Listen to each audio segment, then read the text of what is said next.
সরকারি পলিটেকনিকে আসলে ভর্তি হতে তোমাদের আসলে কি যোগ্যতা লাগবে সেটা দেখো।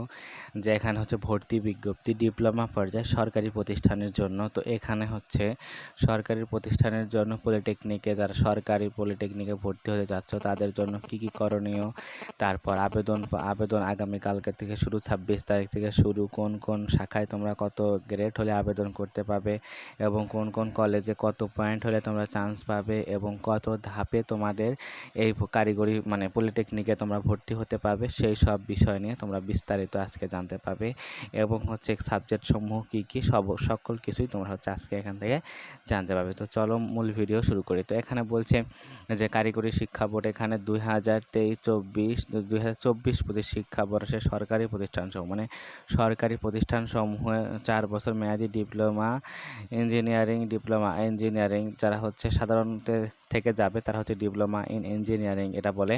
তো এটা করবে। তো সেখানে আসলে কি কাজ দেখো, এখানে বলছে অনলাইনে আবেদনের সময়সীমা এবং ফর্ম পূরণের ন্যূনতম 1 ঘন্টা পূর্বে ফি জমা দিতে হবে।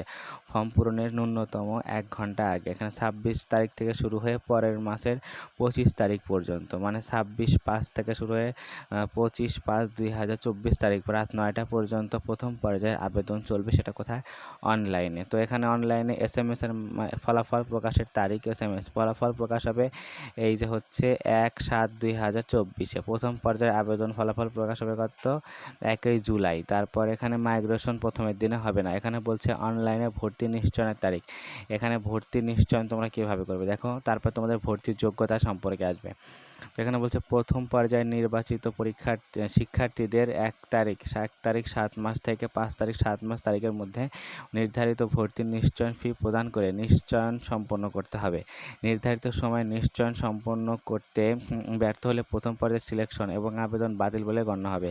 তবে এ সকল শিক্ষার্থী ইচ্ছা করলে বোর্ড নির্ধারিত তারিখে পুনরায় ভর্তি ফি সহ আবেদন হতে পারে। বোর্ডের যে নির্ধারিত তারিখ আছে সেই তারিখ অনুযায়ী পরে আবার তোমরা হচ্ছে ভর্তি হতে পারবে। এখানে বলছে নিশ্চয়নকৃত শিক্ষার্থীদের মাইগ্রেশন বিষয়ক তথ্যাদি এবং প্রতিষ্ঠানের সশরীরে ভর্তির সময়সূচি। দেখো এটা হচ্ছে অনলাইনের কাজ। এখন প্রতিষ্ঠানে কি লাগবে? প্রথম, দ্বিতীয়, তৃতীয়, চতুর্থ, পঞ্চম পর্যায়ে নিশ্চয়নকৃত শিক্ষার্থীদের সংশ্লিষ্ট প্রতিষ্ঠানে SSC পরীক্ষার মূল নাম্বারপত্র, সদ্য তোলা ছবি 3 কপি, প্রশংসাপত্র ফটোকপি জমা প্রদান সাপেক্ষে 11/8/2024 থেকে 20/8/2024 তারিখের মধ্যে সশরীরে উপস্থিত হয়ে প্রাতিষ্ঠানিক ভর্তি সম্পন্ন করতে হবে।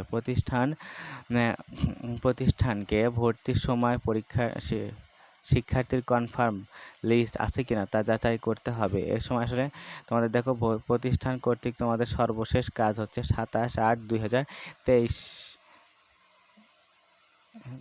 2024 থেকে, এটা 23 হবে না, এটা 24 হবে।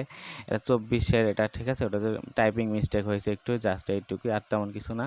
তো প্রথম পর্যায়ে যাবে। তারপর দ্বিতীয় পর্যায়ে আবেদন চলবে কত? 9/7/2024 থেকে 11/7/2024 রাত 9টা পর্যন্ত।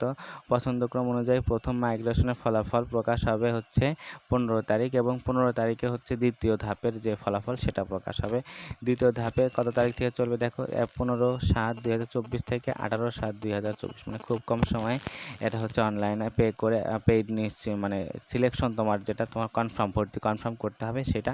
তারপর হচ্ছে 22 তারিখ থেকে তৃতীয় ধাপে তৃতীয় ধাপের তোমার হচ্ছে আবেদন করতে হবে। তারপর এটা 22 তারিখ থেকে 25 তারিখ চলবে। তারপর নতুন শিক্ষার্থীর কোনো আবেদনের সুযোগ নেই, মানে চতুর্থ আবেদনে কোনো নতুন শিক্ষার্থীর কোনো আবেদনের সুযোগ নেই। যদি কেউ থাকে অপেক্ষমান তালিকা থেকে তাহলে চতুর্থ পর্যায়ে সেটা ফলাফল প্রকাশ করবে। তো একদম সব কিছু এখানেই তোমাদের আছে। এখন আসো বিস্তারিত, তোমরা আসলে কোথায় ভর্তি ফর্ম আবেদন করতে পারবে।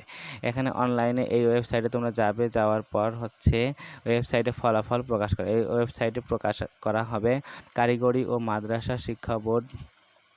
এটা হচ্ছে কারিগরি শিক্ষা বোর্ড নীতিমালা অনুসারে কার্যক্রম। SSC পাশের ফলাফলের পছন্দক্রম, কোটা ও অন্যান্য শর্তের ভিত্তিতে প্রার্থীর মেধা তালিকা প্রণয়ন করা হবে। মানে দেখো তোমার প্রথমে SSC পাশের ফলাফল, তারপরে হচ্ছে পছন্দক্রম, তারপর কোটা, তারপর অন্যান্য শর্ত যদি থাকে তার ভিত্তিতে মেধা তালিকা প্রণয়ন করা হবে এবং মেধাক্রম অনুযায়ী ভর্তিকৃত প্রার্থীর পছন্দের ক্রম অনুসারে প্রতিষ্ঠান টেকনোলজি মাইগ্রেশনের সুযোগ থাকবে।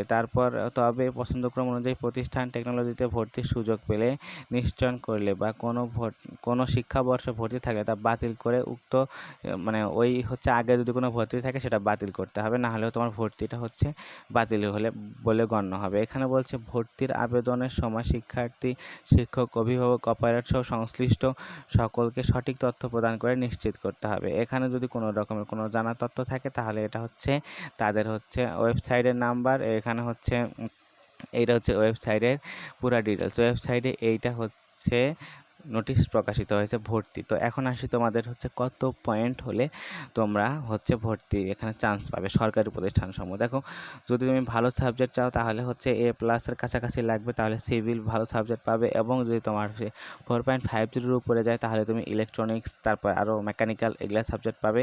এই সাবজেক্টগুলো তোমরা হচ্ছে পাবে। তবে একটা জিনিস ভালো করে মাথায় নিয়ে রাখবে যে তোমাদের যে এখানে ডিপ্লোমা 4 বছর মেয়াদি করবে, করার পর তারপরে তোমাকে যদি ভালো, তুমি অবশ্যই যদি ভালো স্টুডেন্ট হও তাহলে তোমাকে বিএসসি করতে হবে। বিএসসি কোথা থেকে করতে হবে? বুয়েট, চুয়েট, তারপর হচ্ছে বাংলাদেশ প্রকৌশল বিশ্ববিদ্যালয়, এগুলা থেকে ভর্তি হতে হবে। তো এখানে কিন্তু ভর্তি হইতে অনেক পরীক্ষা দিয়ে ভর্তি হতে হয়, সো ইম্পর্টেন্ট এগুলো বিষয়। তো ওই বিষয়ে যখন তুমি বিএসসি করবে তখন ভর্তি পরীক্ষা দিয়ে ভর্তি হতে হবে। সেক্ষেত্রে অনেক মানে পলিটেকনিক থেকে অনেক কম নেয়, তবে যারা হচ্ছে পলিটেকনিক থেকে পড়ে, যারা ভালো স্টুডেন্ট তাদেরই হচ্ছে চান্স হয়, তবে খুব কমই ওখানে চান্স হয়। তো সেক্ষেত্রে তোমরা একটু ভালো করে পড়বে যারা এই সাইডে আসবে, এবং যাদের হচ্ছে চিন্তাভাবনা যে আসলে পলিটেকনিক পড়ে কোনো বেসরকারি বা কোনো হচ্ছে কোম্পানিতে চাকরি নেবে, তাহলে হচ্ছে তারা কনফার্ম করে এখানে পড়ো যে কনফার্ম এখান থেকে পড়ে কোনো হচ্ছে প্রতিষ্ঠান বা কোনো কোম্পানি বা বেসরকারি কোনো সেক্টরে তোমার জব হবে, সেটা একটা বিষয়। আর যদি ভালো সিস্টেম থাকে তাহলে হচ্ছে এখান থেকে পরে তুমি বিএসসি করে ভালো ইঞ্জিনিয়ার হতে পারবে সেক্ষেত্রে।